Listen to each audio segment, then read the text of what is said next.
Ever feel like you're the only one struggling in sales? Like everyone has it all figured out and you're still trying to keep your head above the water? Well, I've got news for you. You're not the only one, not even close. What about those feelings of self-doubt and frustration? They're so common they're practically a rite of passage. I remembered my first year like it was yesterday, thinking to myself, I better not screw this up. I used to come to work early just to start priming my nerves and to get into roleplay. And I wanted to shake those nerves out of my system before I jumped onto any sales calls. And anytime I'd screw up, I'd think to myself, this is probably going to be my last day. Stick around because I'm going to reveal to you these 6 hard truths that's going to massively help you in year 1 of sales. This might change everything for you. You don't want to miss out. Hard truth number 1 is find a leader worth duplicating. Now, you can't do this by yourself. Having the right leader changes everything. Look for someone whose journey and values you respect. The right mentor isn't only successful, but they also want to help you as well. But what if you don't even know how to find your first mentor? The biggest error people make when choosing a mentor might surprise you. You don't want to miss out.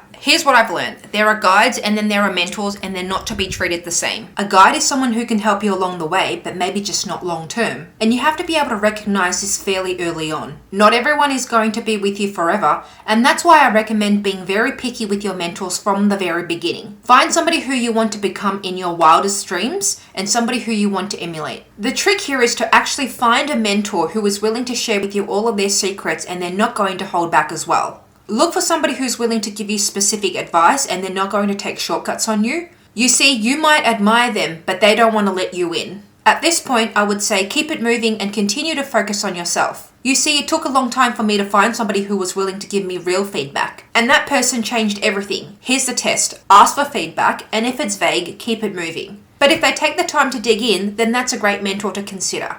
Truth number 2 is believe in your product first. If you don't believe in what you're selling, people are going to find out, they're going to feel it, and you're not going to be able to fake it for a very long time either.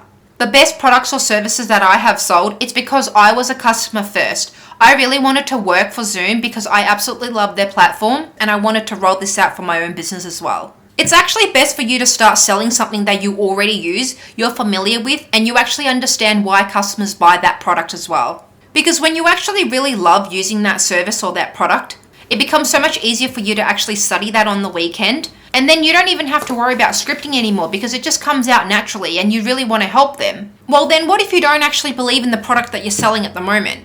There's actually a mindset shift that can change everything, and I'll explain that in a moment.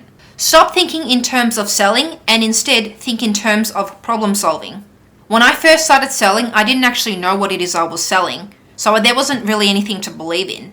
But I immersed myself in it, and over the years, this became the number 1 qualifying factor in regards to why it is that I wanted to switch roles to the next company and essentially jumped really quickly. And it's because the product that I sold, I 100% believed in, or I was already a customer. Truth number 3 is surround yourself with A players. Surround yourself with people who are better than you. It's not practice that makes perfect, it's practicing purpose and precision. So learn from A players. Shadow them, ask questions. What's one thing that A players do differently? I'll share that in a moment. Here's the secret. A players seek out challenges. I learned this early on. I went and shadowed the best reps. They broke down every call, practiced handling objections, and reviewed feedback. At first, I felt really uncomfortable, but being around people who challenged me made me want to grow faster than ever. Are you surrounding yourself with people who want to push you? If not, go and find them. Truth number 4,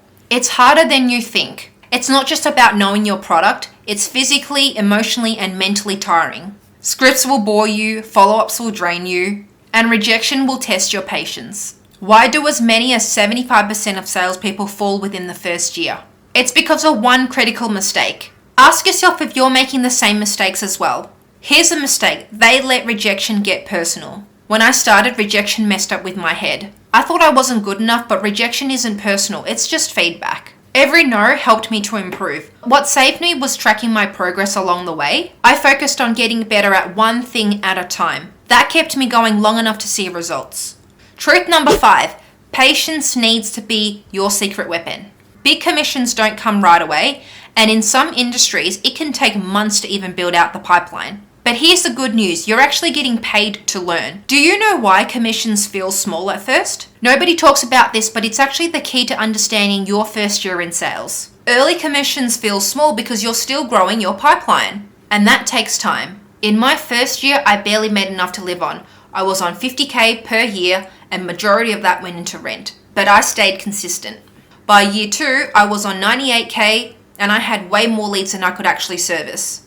Focus on the long game and practice every day. Commit to improving 1% every single day, including weekends. The results will come and they'll compound over time. The final hard truth is number 6, the money mirage. You've seen sales reps make big commissions, right? Here's the obvious truth. No one gets there without hard work. At first, you'll feel underpaid, but think of it this way, you're getting paid to learn a high value skill. The real challenge isn't the money. It's those nights when you question your progress. How do you help yourself push through? Those top reps put in the hours and they've paid their dues. Early on, your commission is going to feel small, but every deal, every rejection, every late night, it's all designed to build your skill. These skills will stay with you to another industry, to another market, to another business, perhaps even your own business. The money will come, but the real value is in who you're becoming. Getting skills is one of the best ways for you to improve your self-confidence and to change the way you think about yourself. You can actually change the inner dialogue in regards to what it is that you want to believe and what your goals are as well. If you make it through, you'll come out tougher. You'll have more resilience, discipline, and skills to help you open doors. So focus on building skills, resilience, and a thirst for learning.